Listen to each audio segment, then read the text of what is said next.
दापोली महावितरण कंपनीच्या कार्यालयावर आज जालगाव ग्रामपंचायत सदस्य आणि ग्रामस्थ जाऊन धडकले। सविस्तर वृत्त।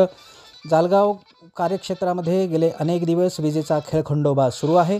त्याचप्रमाणे जालगाव ग्रामस्थ आणि ग्रामपंचायतीच्या अनेक मागण्या ह्या महावितरण कंपनीकडे प्रलंबित आहेत। या संदर्भात एका संयुक्त सभेचे आयोजन ग्रामपंचायत कार्यालयामध्ये 19 जून रोजी करण्यात आलं होतं।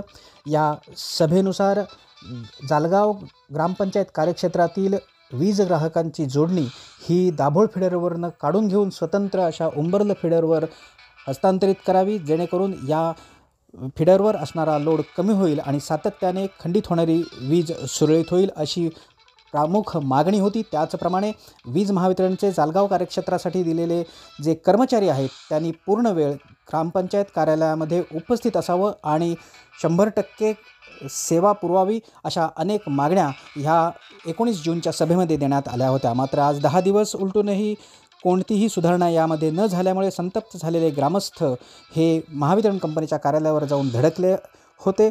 आज दिवसभरच सकाळपासून विजेचा खळखंडोबा सुरू आहे।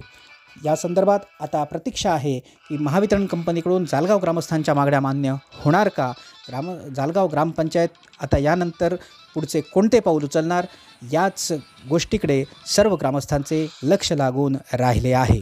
आज जालगाव ग्रामस्थ आणि ग्रामपंचायत सदस्य दापोली महावितरण कंपनीच्या कार्यालयावर जाऊन धडकले।